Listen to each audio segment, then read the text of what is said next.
there's things we got to talk about. First, Path of Exile season of Kalguur season's pretty good. The lack of action on Ban and Restricted by Wizards. And, my Bloomburrow not pre-release weekend. But first, my name is Dom Douglas, and I am back-to-back XWW Commentator of the Year. With that comes some responsibilities, but also a lot of fun and excitement, and I'm never ashamed to look like a complete fool. Speaking of that, I love playing Magic the Gathering, so much so that I kind of think I play it a little bit too much, and I have some opinions. So now, ExtremeTVOnline.com and XWW Wrestling on YouTube presents my podcast where I talk about Magic the Gathering. It's the Goblin Grenade Podcast. Episode something of Goblin Grenade Podcast, and so far, been a pretty interesting week or two.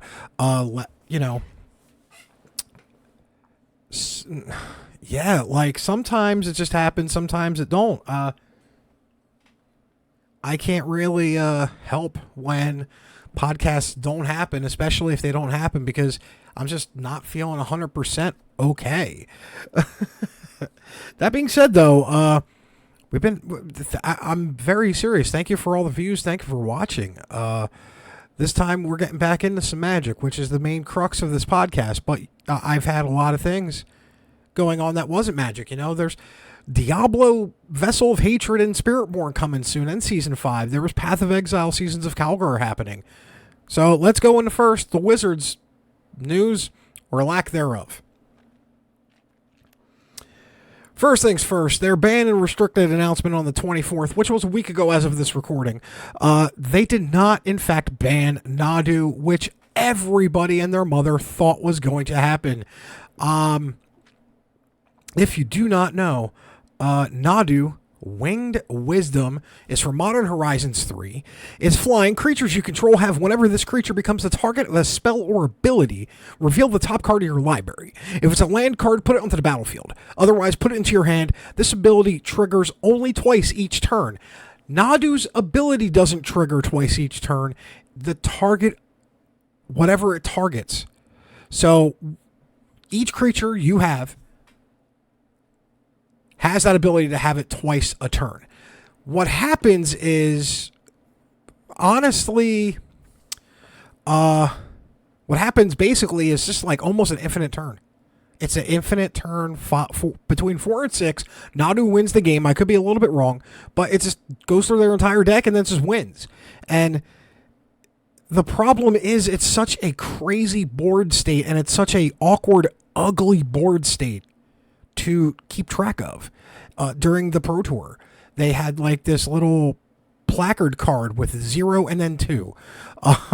So this creature hadn't been targeted yet, and it had already been targeted twice. So in the 0 pile, the creature hadn't been targeted yet with that ability. In the 2 pile, it had been targeted. So it got awkward really fast to hold on to it, and then basically once the deck starts cooking and drawing a couple cards, it wins. There's no way to stop it. So Nadu, even the guy who won that Pro Tour, mind you, that Pro Tour, the top 8, I think 5 or 6 Nadu decks were in the top 8. It's not unheard of, but usually cards get banned sometime after that, relatively quickly. You know, Wizards did say emergency bans can exist, but they've never pulled the trigger on an emergency ban since saying that a couple of years ago. And this would have been a perfect time to, because even the guy who won, even the person who won the Pro Tour said, do not invest in this card. It is broken. It is getting banned. Even people who played the deck in the top 8, the top 16, the top 32, which half the field was Nadu of some way, shape, or form, even said they're playing it because they're not going to be able to play it again. Because this card is getting banned hard. And Wizards said, nah, fam, we're going to wait. We're going to see how it plays out, because we looked at Magic Online and, you know, Nadu's got a fair, you know, it's a fair match. But when there's 3 different Nadu decks, and all 3 do the same thing, they just go about it different. how really fair is it? And plus, online, you can have a little bit cleaner of an interface when it comes to Nadu. Offline, different story. Streaming events or in-person play. This card is a flippin', because it's 5 minutes into the video, I can't swear yet, nightmare to keep track of. So, Nadu didn't get banned, and their reasoning was, as I said, but this is from the official announcement. As we announced previously, there will be no changes to Modern in anticipation of Pro Tour Modern Horizons 3. So far, Modern Horizons 3 is having a sizable impact on the format, and we expect to be reflected in the upcoming Pro Tour. So it's going to be Nadu or nothing. So we are very early into the new metagame. Although Nadu Winged Wisdom has raised some early concerns, it appears the Modern format has proven it has the tools to fight it. Show me, with results over Modern leagues and challenges starting to stabilize over the last few days as the format continues to adapt.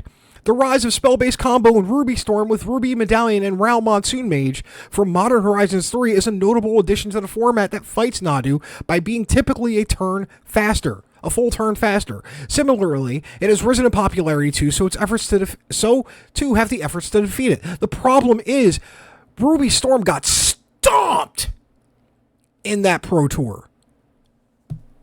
I think one deck made it into the top 16. I could be wrong, but Ruby Storm got stomped, and Ruby Storm got a lot of good pieces with Medallion and Monsoon Mage, but still, Nadu is just too good. I feel it's too good. It's been awesome to see archetypes emerge with new decks. Eldrazi Tron, Mardu Midrange with Ajani Nakatl Pariah and Sorin of House Markov, Mono Black Necro Dominance, Gruul Paralysis, Esper Goyo's Vengeance, Izzet Murktide, Azorius Control, Bant Nadu, and Boros Burn are all different decks that have won Magic Online Challenge events since the release of Modern Horizons 3.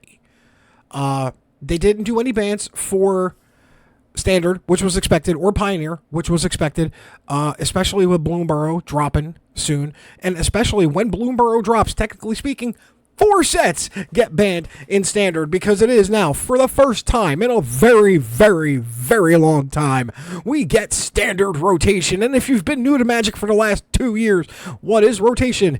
The last 4 sets that have been released that are Standard viable, which at this tone, it's Midnight Hunt, Innistrad Midnight Hunt, Innistrad Crimson Vow, Kamigawa Neon Dynasty, and Streets of New Capenna. They will no longer be playable in Standard, unless those cards have had reprints, which normally they don't. What does Standard lose? Well, some pretty big pieces, some key parts. From Innistrad Midnight Hunt, it's Soldiers is losing Dennick. In Crimson Vow, Wedding Announcement goes bye-bye. Kamigawa Neon Dynasty, we lose the channel lands, the legendary lands, and Wandering Emperor. Streets of New Capenna, we lose the triple land, the tri-lands, the triomes. And also in Kamigawa, Kumano Plays with Fire. The biggest hit is Mono Red with Kumano Plays with Fire. That's been an all-star for the Mono Red for years now. Wedding Announcement is a hard hit because that hits so many decks at the moment. Dennick is only soldier-based. And Wandering Emperor as well. And the legendary lands. Look, both Seiju and Otara go out. Like those cards you won't see them again. And the Domain, it takes a severe hit because the triomes are gone. So that's why they didn't announce any bans, because rotation's about to happen. Simply once Bloomburrow drops, which it dropped today, but there's some problems with the Wizards of the Coast on the Magic Gathering Arena because it's a new set, and you can't have nice things the second the new set comes out because everything breaks because Arena is being held together by rubber bands, duct tape, and prayers, and prayers stopped working about 2 years ago. Every new set, and you could say, yeah, every new set, it's part of the process, but it always is the same thing. New set drops. If you get to play it for a few hours, then it all goes down. Or it just doesn't happen, and always they break things that shouldn't have been broken. So I'm waiting to play some Bloomburrow. Yeah, I am super excited for Bloomburrow. Speaking of which, why no set review? Well, when you miss a week, you kind of get set back behind a little bit. On top of, it's just many other Magic the Gathering channels have done it by now. The full set was revealed, and what am I going to contribute to that you can't already hear from some of the best? Strictly Better, Power Dragon, Professor, Tolarian Community College, his Commander top 5 for Bloomburrow. Limited Resources, their whole set review. Jim Davis, there's many other Magic the Gathering content creators out there that just kill it on these set reviews, and I don't bring anything new to the table, and most of the time I'm sadly copying whatever they're saying. Like, it's not that hard to break a card down in Magic the Gathering and know it's going to be good. Everybody looked at Nadu knowing Nadu was going to be okay. And I think I missed the boat on that one, to be honest with you. So, Nadu definitely was an outlier. But, the Bloomburrow looks to be an awesome set. I love the fact that it's probably going to be my favorite to draft. I haven't gotten to draft or do a pre-release yet, or have been, because I was booked all weekend for pre-release, basically. I had XWW on Friday, another promotion on Saturday, and then Sunday I was so exhausted that I finally got around to playing Path of Exile, which is the next thing after I'm done talking about Bloomburrow. But Bloomburrow draft format looks amazing. I've seen it, on the pre-stream event. I saw the pre-release from Loading Ready Run, and I am just loving this set. This set is probably going to be my favorite set that I've drafted since Kamigawa Neon Dynasty, and that is saying a lot, because at the moment, in the 10 years just about that I've been back playing Magic the Gathering, Kamigawa Neon Dynasty has been the standard bearer for draft formats for me. Even with them fucking drafts up, with the inclusion of the play boosters and the power cards that can come in, and the format itself, the draft format itself is now screwed. Outlaws of Thunder Junction, actually, I will say it was my least favorite draft format in the last 5 years. And that's saying a lot, because there's been some bad draft formats. I mean, hell, look at Midnight Hunt. Midnight Hunt was a miserable draft experience for me, and I killed it on that draft. That was one of the ones where I definitely could look back at my wins and losses in that set and know I was positive, only because I just kept forcing Dimir Zombies. You could have a crappy Dimir Zombies deck without a single rare and a handful of uncommons and still go 4-3 or 5-3. Or even get 7 wins. Like, you could get that 4 to 7 wins consistently. So that's why, to me, Midnight Hunt was a miserable draft format, because it was no brains involved. Bloomburrow's got a different objective, though, where each of the 2 different color pairs, if you stick to it, without even any of the rares, mythics, and whatnot, you can have a focused deck. And I have an experiment that I'm going to try after I get a couple of drafts in with Bloomburrow. I'm going to force a color, color pair. I'm going to force a color pair. And out of those 40 cards that I get, I'm going to have a budget, and then I'm going to go on Arena and play that draft deck. Because that's what Magic used to kind of be. You drafted a deck way back in the day when draft started being a thing, and I would draft a deck, and that would be my deck. I would have that, I would rock that, and then improve it over the course of the next year or so until it rotated out, and then we repeat the process. But that's just not going to be a here thing, maybe. I don't know. Extreme World Wrestling's YouTube. I am the only non-wrestling related content on the channel. Even the Figure Wrestling Alliance is dealing with wrestling figures. XWW is dealing with, the shows and the commercials that we put up and whatnot. So the fact that my Magic Gathering podcast is the only non-wrestling related podcast on the network, kind of a cool feeling, not going to lie. Oh, yeah. And when the set comes out and I get to finally go to a store, I know what I'm getting.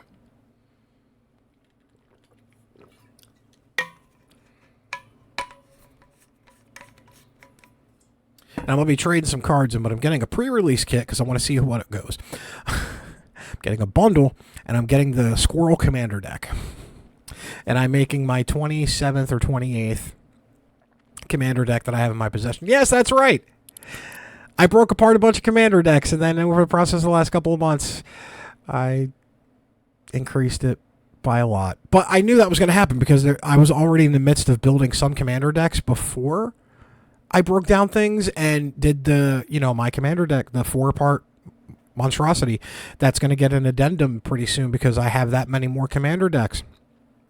But, I got the Jeskai energy from, I got the 4 science for Fallout Commander deck. So now I'm only missing the monsters one, and I will have all 4 Fallout Commander decks. So I've Dogmeat, Dr. Lee, and Kaiser, and I'm in the process of getting the rest of the cards that I haven't used yet. I'm in the process of making a Mr. House deck. So because I got a really great deal to upgrade the Dr. Lee deck, the Fallout Energy deck. I got a Modern Horizons 3, the Modern Horizons 3 Energy deck for $37. And when they gave it to me, it had a sticker on there for $57. So the store I got it to, and they were great. Gave them a 5-star review, said they were awesome and all. I got the deck for like $37, and I used like 10, 12 of those cards, improved the energy deck for the Fallout Energy deck with them, and went ham. And now I have 2 energy decks because I took some other cards from the Fallout deck that weren't really Fallout related, and some of the Modern Horizons 3 stuff that I opened, because I did open up a bundle, and I will say this, categorically speaking, I'm never opening another fucking bundle of Modern Horizons 3 ever again. It was single-handedly the dumbest expenditure I've ever done in my life. The single-handedly worst fucking box I ever opened too. I got 3 Winter Orbs in there, or 1 fetch land, and all other 12 or 13 rares and mythics were garbage. I priced out the handful of cards that were actually worth a damn. I literally pissed away a bill. $100, because that's how much that fucking bundle cost me. $100, and I got fucking fleeced. You could say, bad luck on me. Yeah, sure, bad luck on me, but holy God, that was a horrible box to begin with. And then I watched Professors, Tolarian Community Colleges booster box game of Modern Horizons 3, and I should have known better. I really should have known better, but they only had 1 box left where I was at, and I got it on vacation. I thought, oh man, Modern Horizons 2 treated me so well. I bought 3 boosters, 3 bundles of Modern Horizons 3, and I got 10 fetch lands out of that. Modern Horizons 2, a couple of years ago. I got 10 fetch lands out of it. Yeah, I got 5 Arid Mesas, and I turned those 5 Arid Mesas into other fetch lands I needed, and 2 tutors. So, go me. So now I'm going to trade in a couple of cards for Bloomburrow and see what happens, because I would like to get a Modern Horizons 3 pre-release kit if they still exist, because I didn't even get to do that. I've missed the last 2 pre-releases. On 3 technically at this point, I think. No, I hit Thunder Junction. Yeah. So my last pre-release was Outlaws of Thunder Junction, and by my reaction, you could definitely tell I was not having any fun with Outlaws of Thunder Junction pre-release. But Bloomburrow was going to be awesome. And then finally, our last little topic today, and it's going to be kind of different. I'm going to shoot really quick on Diablo IV Season 5. Not looking forward to it. It does overlap with the release of Vestal of Hatred, and I think that release of the expansion, the first expansion apparently, because I was way wrong on the Spiritborn thing, they definitely are. They definitely didn't deny it, but they definitely didn't say it. But you can definitely confirm that there's going to be more than one expansion in this game. So we're hitting unknown territory in the Diablo franchise when it comes to expansions and extra characters as well. Because usually there's only 1 or 2 extra characters. 2 in the first game, 1 extra in the other 2 and 3, and those games were around for 20 years minimum. So we kind of got used to only getting an extra character per game, and now we're going to get way more. I'm not excited for Season 5. The things I've said, the things I've seen, the PTR stuff just doesn't excite me. When that was available and I was looking at PTR things, a lot of hate, a lot of dislike going on. It makes sense because it's the odd-numbered dev team, and they have simply shit the bed. And it looks like they've shit the bed the third time in a row, and this time they're going to probably get saved because the expansion's coming out.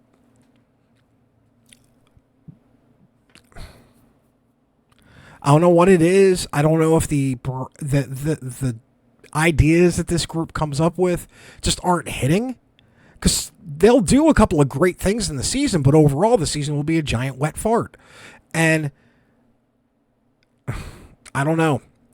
I just don't know. And I think the even-numbered dev team had it a little easier with Season 4, Loot Reborn. That was it.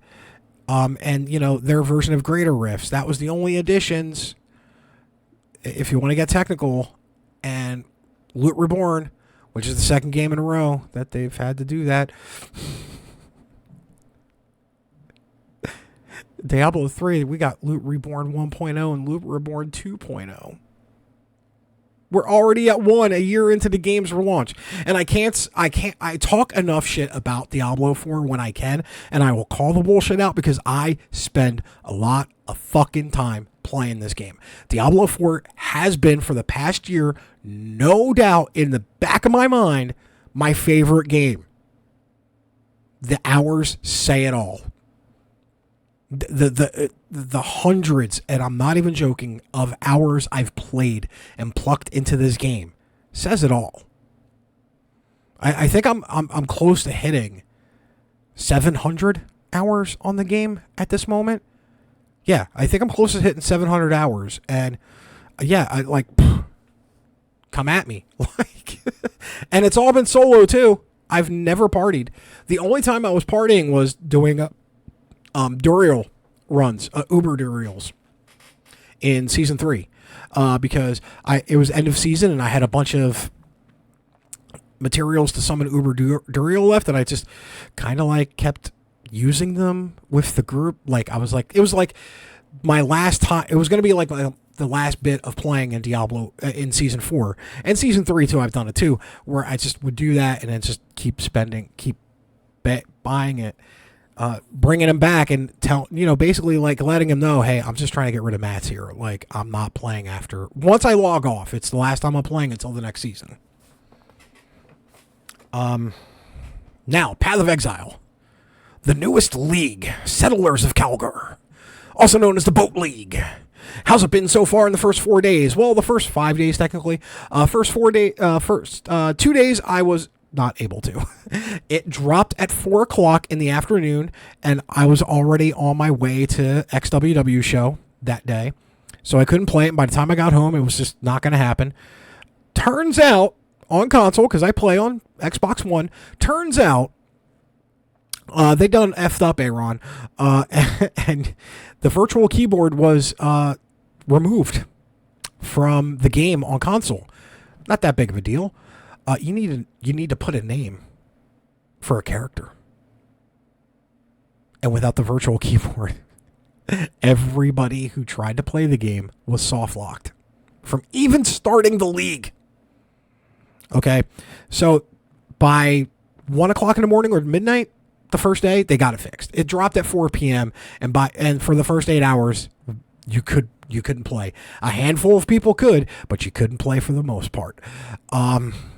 So that's already a little bit of an early advantage for the people that got in early. Then in the preceding days, I am not joking, 12 hot fixes. What's a hot fix? It's not a patch. It's not release. It's not a dedicated release, and it just kind of gets in there. It updates the game and fixes things, but it's not been tested. It's an emergency fix. And they've had to do this 12 times in the first 4 days because there's been 2 massive exploits. One hit PC more than console. But the exploits were basically just mapping, and you were able to do certain things in maps, which is considered endgame content, to get massive amounts of currency in the game.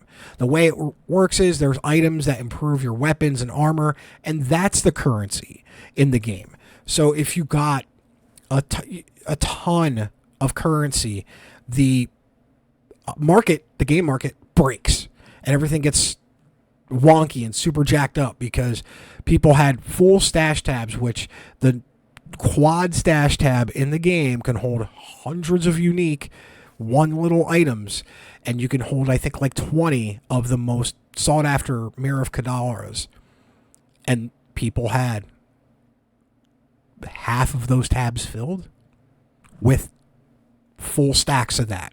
So the only way I can say the equivalent is if you've played MMOs, if you've played like Final Fantasy 14, it's basically like a way to generate billions of gil every minute. If you play World of Warcraft, millions of gold a minute. If you play Diablo IV, getting all the Duriel mats that you need every minute. You know, this is how it breaks the economy down.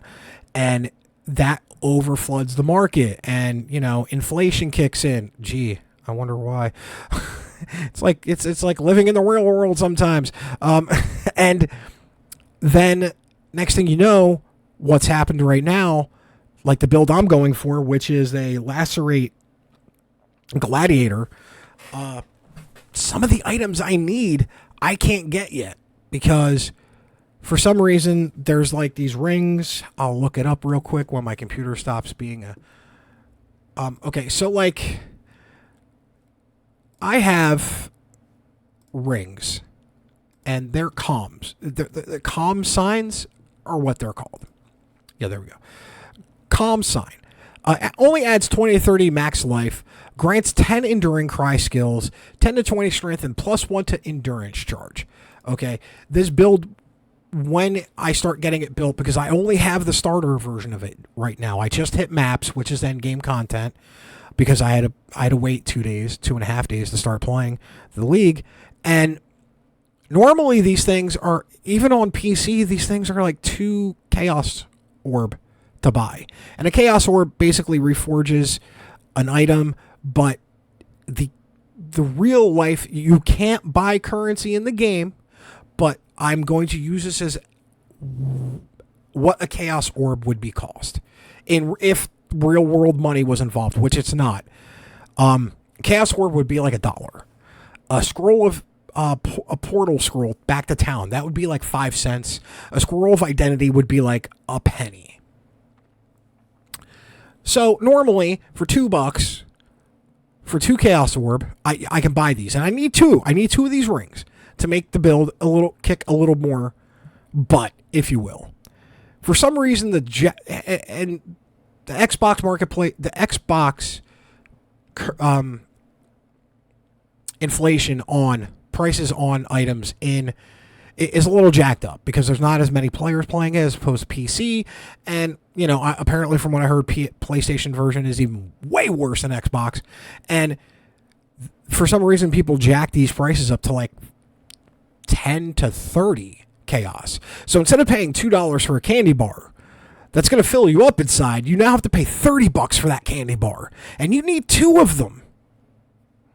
And I am not like the top 10% of players in this game. I'm not going to get many Chaos Orbs easily. Okay. As a matter of fact, I think I just got a stack of Chaos Orbs. And this was after I found 2 comms signs. And I managed to get one for 7 chaos and one just an hour ago for 5. So I kind of got lucky, but almost every other listing on there is between 10 and 35 chaos orb. So it's like, what is going on? The build isn't that particularly strong at the moment either. from what I've been playing, because you also need a belt, and the belt really kicks things off. And it's a Rathia's Coil.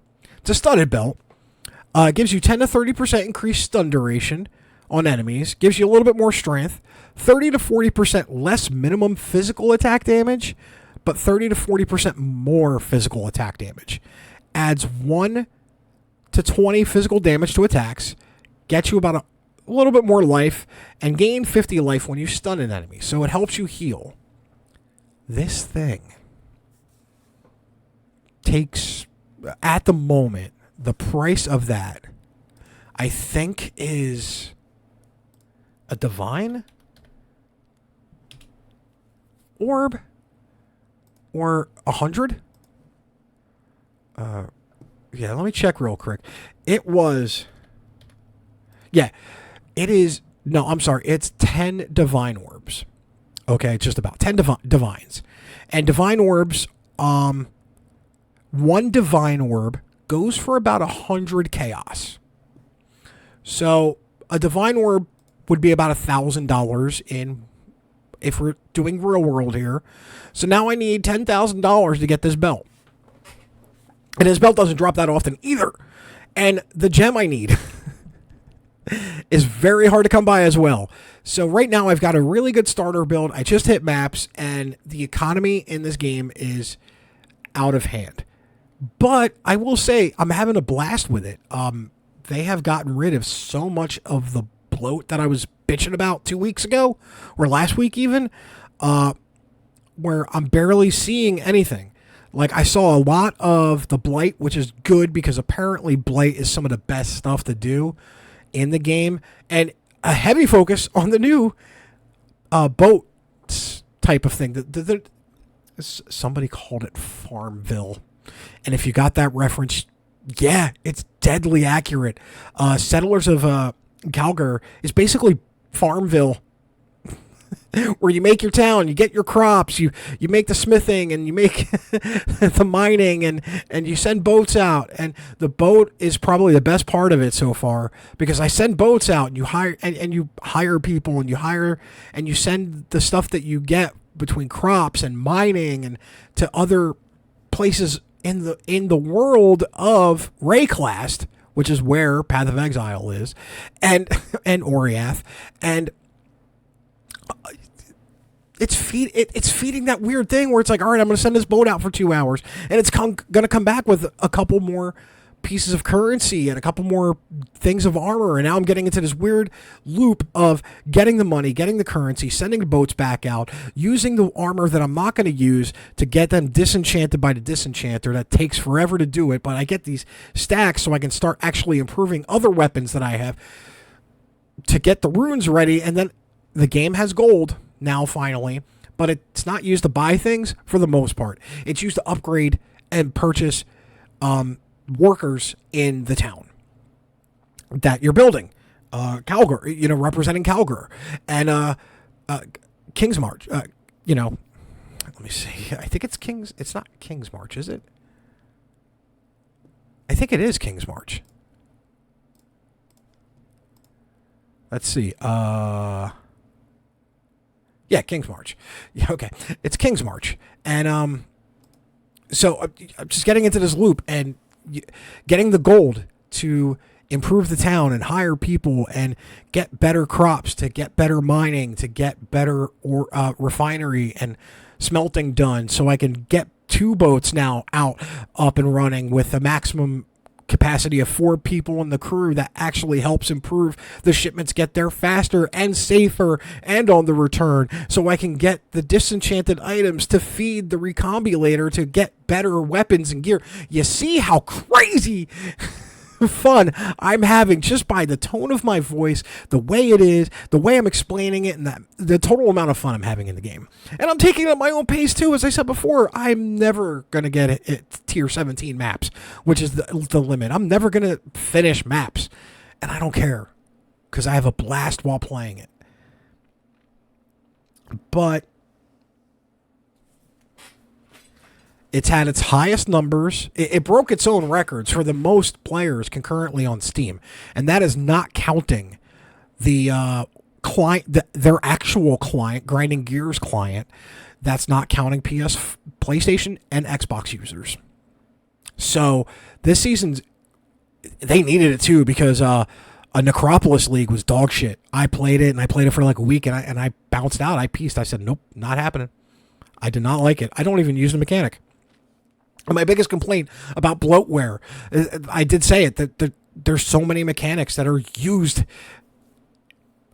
I haven't encountered nearly as many. Blights, I said, and those are good. I've encountered a ton of the mechanic of the mining mechanic to, get the ore and whatnot. That's good because that's actually part of the season.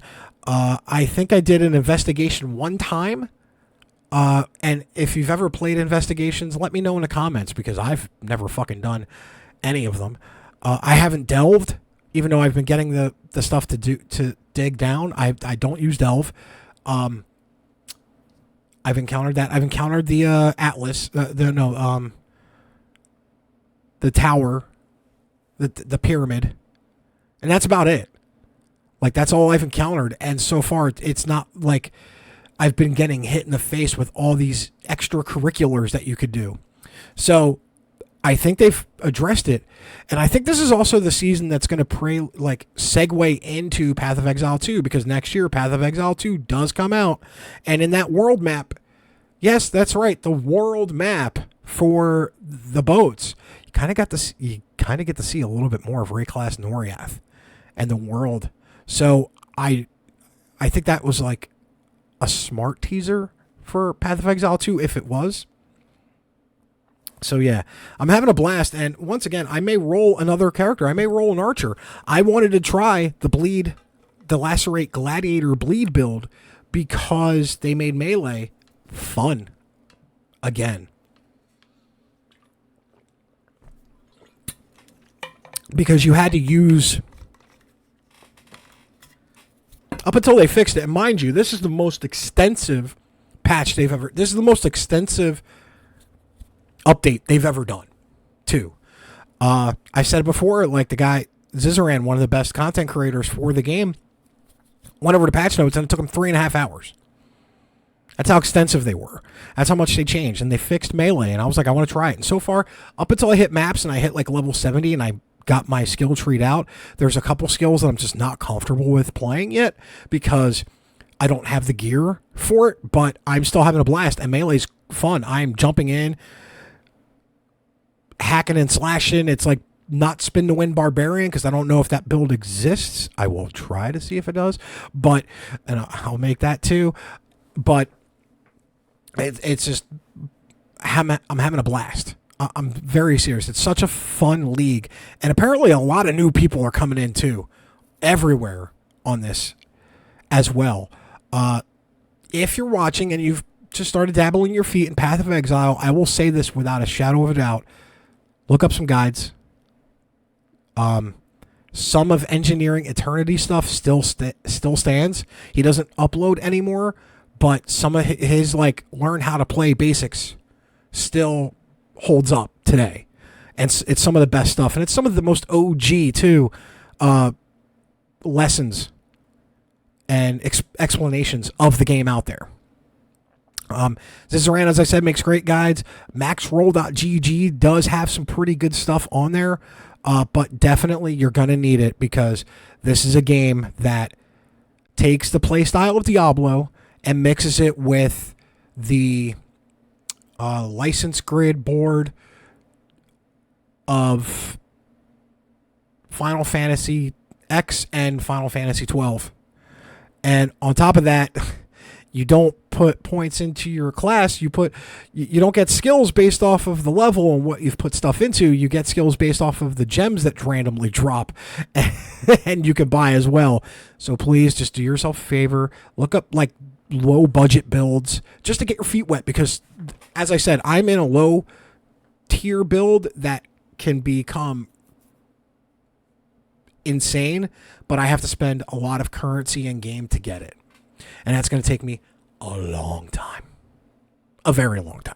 That being said, it has been 40 minutes, and this has not been as rambly as it was last time. And once again, thank you for watching on Extreme Worlds Wrestling's YouTube channel, the Goblin Grenade Podcast. My name is Dom Douglas, the back-to-back commentator of the year for XWW, thanking you all and saying, may your top deck always be mythic.